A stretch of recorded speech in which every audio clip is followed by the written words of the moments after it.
So last class में हमने gravitation chapter शुरू किया था ना। न्यूटन्स लॉज ऑफ ग्रेविटेशन क्या होता है, फॉर्मूला क्या होता है, सबको याद है? ये फोर्स सेंट्रल टू सेंटर लगता है ना। एक्शन एंड रिएक्शन पेयर होता है।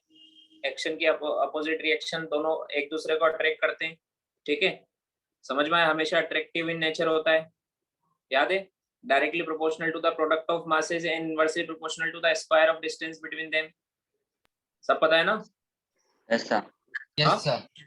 प्रोपोर्शनल हटाते हैं, जो कांस्टेंट आता है उसको बोलते हैं यूनिवर्सल ग्रेविटेशनल कांस्टेंट। उसकी वैल्यू होती है 6.67 into 10⁻11 newton metre square upon KG square. ध्यान है सबको?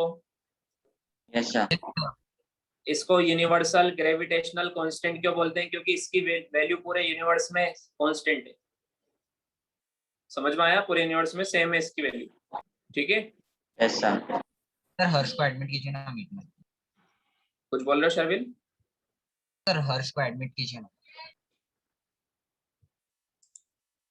अभी तो कोई रिक्वेस्ट नहीं है। ओके सर, एक minute.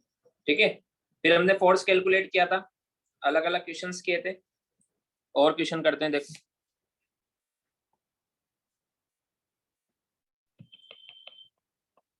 Force between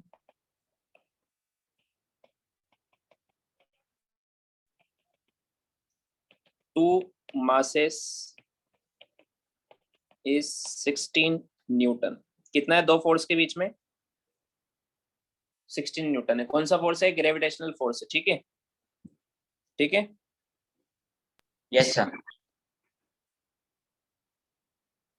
find the new force if first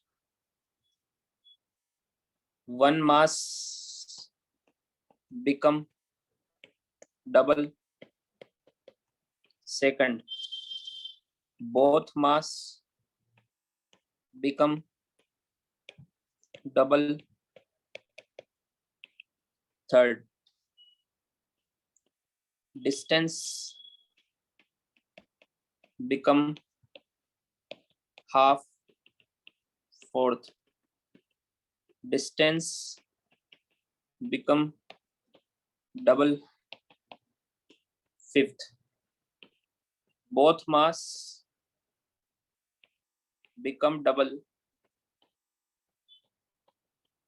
and distance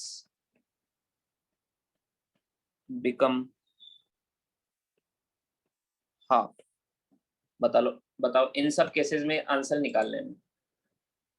ठीक है, इन सब केसेस में आंसर निकाल लें। Initially force between two masses कितना था? 16 Newton. Find the new force if one mass double हो जाए, both the masses become double, distance become half, distance become double, and fifth both masses become double and distance become half. समझ में आया? Try करो। चलो one by one देखते हैं। Force between two masses is 16 Newton. Find the new force if one mass become double. देखो मान लो एक का मास है m1 और दूसरे का मास है m2 और इनके बीच की डिस्टेंस है मान लो r, है ना? तो इनिशियल फोर्स कितना लग रहा था? g m1 m2 upon r square, ये 16 है ना? अब इनमें से कोई एक भी फोर्स डबल हो गया, कोई एक भी फोर्स एक भी मास डबल हो गया। जैसे अब मैं नया फोर्स निकालूं तो एक मास हो गया, पहले m1 था और m2 था। अब मान लो ये डबल हो गया 2m1, तो अब नया फोर्स कितना आ जाएगा? g into 2m1 into m2 upon r square. तो 2 बाहर ले लो, क्या बचा? 2g m1 m2 upon r square. इसकी वैल्यू कितनी है? 16। तो ये कितना हो जाएगा? 2 इंटू 16 मतलब 32 न्यूटन। समझ में आया? तो इसका आंसर कितना आएगा? 32 न्यूटन।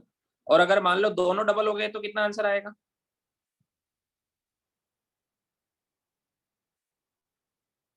एफ डबल डैश बोलता है उसको। दोनों डबल हो गए तो एक इसकी जगह लिखूंगा 2m1, दूसरे की जगह लिखूंगा 2m2 अपॉन r स्क्वायर। तो 4 2 इंटू 2 4 हो जाएगा। क्या बचेगा?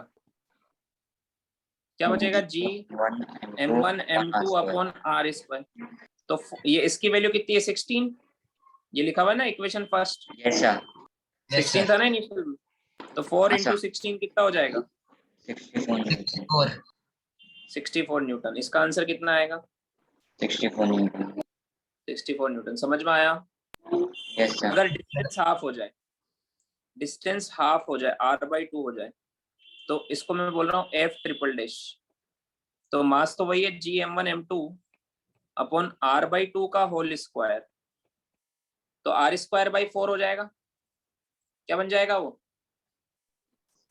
यस सर r तो स्क्वायर बाय 4 ऊपर आएगा, तो क्या बचेगा g m1 m2 upon r square. तो 4 इंटू 16, फिर से आंसर कितना आएगा? 64 न्यूटन हाँ, मतलब 4 टाइम्स, डिस्टेंस हाफ करने से भी 4 टाइम्स हो जाता है। तो आंसर कितना है इसका भी? 64 न्यूटन हाँ, यहाँ तक लिखो, फिर आगे बताता हूँ।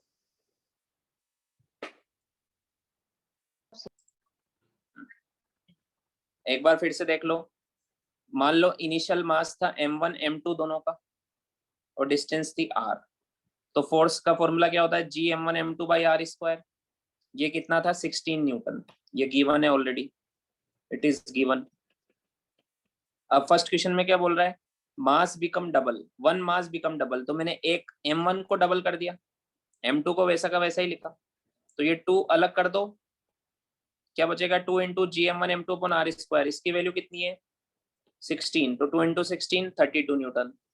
एक मास को डबल करने से डबल हो जाएगा, दोनों मास को डबल करने से 4 टाइम्स हो जाएगा। इधर देखो सेकंड क्वेश्चन, बोथ मास बिकम डबल, तो 2 इंटू 2 4 टाइम्स हो जाएगा 64 Newton. Distance become half, distance को हाफ कर दो, पहले r था अब r/2, तो r/2 का स्क्वायर होगा r स्क्वायर बाई 4, वो 4 ऊपर चला जाएगा, तो 4 टाइम्स हो गया 64। समझ में आया? यस सर यस सर लिख लिया सबने यहाँ तक? यस सर अच्छा लिख लिया देन ये तो ये क्वेश्चन था फर्स्ट, ये सेकंड, ये third, fourth. Distance become double, मतलब r की जगह 2r लिखना है। तो नया फोर्स F के ऊपर 4 बार डैश लगाया मैंने, क्या बनेगा? मास तो वही है g m1 m2 upon r की जगह 2r का होल स्क्वायर, तो 4r स्क्वायर बन जाएगा। तो 1/4 को अलग कर लो, g m1 m2 by r square. समझ में आया? हाँ सर इसकी वैल्यू कितनी है 16, तो 1/4 इंटू 16 कितना आंसर आया? 4 न्यूटन। इसका आंसर आएगा 4 न्यूटन। अगर डिस्टेंस हाफ कर डबल कर दो तो फोर्स 1/4 हो जाता है, क्योंकि इनवर्सली प्रोपोर्शनल है। समझ में आया क्या? डिस्टेंस बढ़ाने से फोर्स कम होता है, ठीक है। देन लास्ट क्या है? Force both mass become double and distance become half. Distance भी हाफ हो गई और मास भी डबल हो गया। डिस्टेंस तो हो गई r/2 और मास m1 हो गया 2m1 और m2 हो गया 2m2। तो नया फोर्स 5 टाइम्स डैश लगा दिया मैंने इसको, क्या बनेगा? g 2m1 into 2m2 upon r/2 का होल स्क्वायर। तो नीचे r स्क्वायर बाई 4 हो जाएगा, ऊपर बचेगा 4g m1 m2 upon r square by 4। समझ में आया? ये 4 ऊपर जाएगा तो 4 इंटू 4 16 हो जाएगा, क्या बचेगा? g m1 m2 upon r square. इसकी वैल्यू थी 16, तो 16 इंटू 16 कितना होता है? 256 न्यूटन 256 न्यूटन। तो इसका आंसर कितना आएगा? 16 टाइम्स हो गया, 256 न्यूटन हो गया, क्योंकि मास भी डबल हो गया, डिस्टेंस भी हाफ हो गई। समझ में आया? Yes sir sir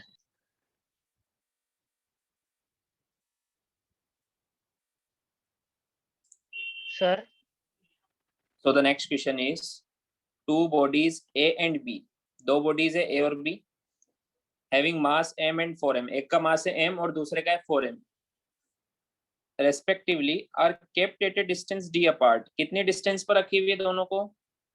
d distance पे रखा हुआ है, ठीक है।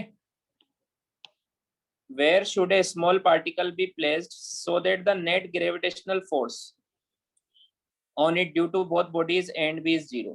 इन दोनों के बीच पे एक छोटा से पार्टिकल को हम कहाँ रखें कि उस पर नेट ग्रेविटेशनल फोर्स दोनों की वजह से 0 आए।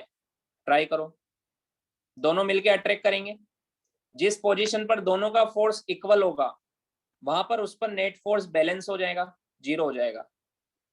समझ में आया? ट्राई करो, कहाँ पर रखें, d/2 पर रखें, d/4 पर रखें, कहाँ पर रखें?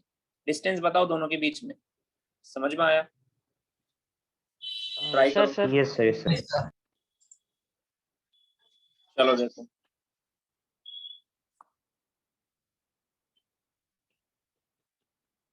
जैसे मान लो एक बॉडी है A जिसका मास है m और दूसरी है B जिसका मास है 4m।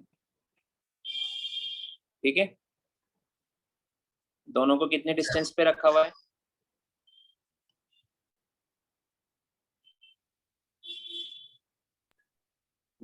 d डिस्टेंस पे रखा हुआ है। कितने डिस्टेंस पे रखा हुआ है? B, हमसे पूछा बीच में एक छोटा सा पार्टिकल कहाँ रखें जहां पर नेट फोर्स 0 है। मान लो ये वो पार्टिकल, ठीक है, मान लो ये वो पार्टिकल। अब देखो इसको, इसका मास है मान लो m डैश, कितना है? m dash. अब इसको देखो, दोनों अट्रैक्ट करेंगे, दोनों फोर्स लगाएंगे। ये वाला इसको इधर लगाएगा अपनी तरफ और ये वाला मास इसको इधर लगाएगा। समझ में आया क्या? मान लो ये इधर लगा रहा है F1 और ये इधर लगा रहा है F2। समझ में आया?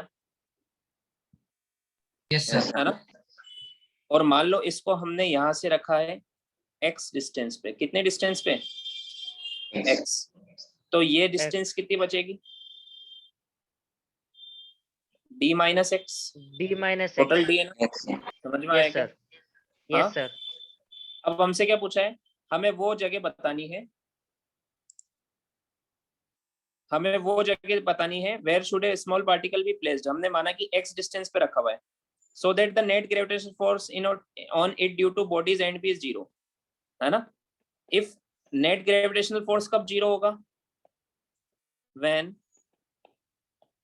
दोनों का मैग्नीट्यूड इक्वल होगा। होगा कि नहीं होगा?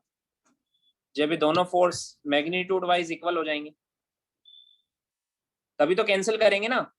देखो ये m डैश पर एक इधर खींच रहा है और इस m डैश पर एक उधर खींच रहा है, अगर दोनों इक्वल खींच रहे हैं तो नेट फोर्स 0 हो जाएगा। समझ में आया क्या? Yes, sir. Sir yes sir, जैसे छोटा सा यस सर। पार्टिकल है, इसको m वाला अपनी अपनी तरफ खींच रहा है और 4m वाला अपनी तरफ खींच रहा है। जिसका फोर्स ज्यादा होगा उधर ही जाएगा, बट एक जगह ऐसी जहां पर दोनों के फोर्स इक्वल हो जाएंगे तो ना तो इधर जाएगा ना उधर जाएगा, क्योंकि नेट फोर्स 0 हो गए, कैंसिल हो गए। Balanced इसको force. बोलते हैं ना बैलेंस फोर्स। समझ में आया क्या?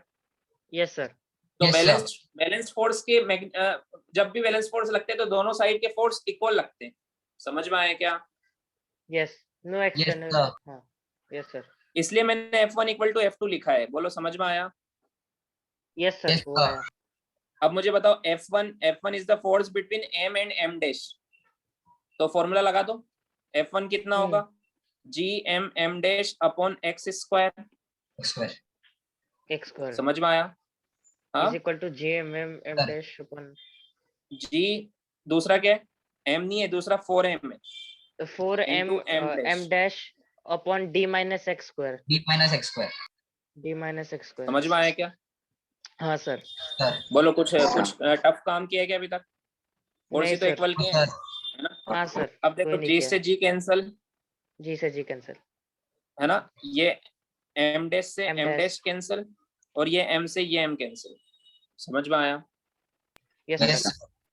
तो क्या बचा? 1/x square is equal to 4 upon d minus x का होल स्क्वायर। समझ में आया? Yes sir. Yes, sir. अब Yes, देखो sir। दोनों तरफ Cross अंडर रूट multiply। ले लो। नहीं, क्रॉस मल्टीप्लाई मत करो, दोनों तरफ अंडर रूट ले लो। Yes sir. Square root both side. 1/x और d अभी माइनस रुक जाओ, x। पहले देख लो बाद में Yes, sir। लिखना। Square root both yes side. Sir.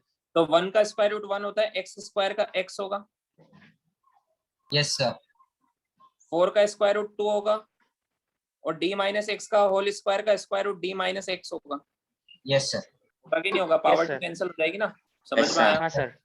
अब Yes, sir. करो क्रॉस मल्टीप्लाई, तो d माइनस एक्स को 1 से करेंगे तो d माइनस एक्स आएगा, x को 2 से करेंगे तो 2x आएगा, है ना।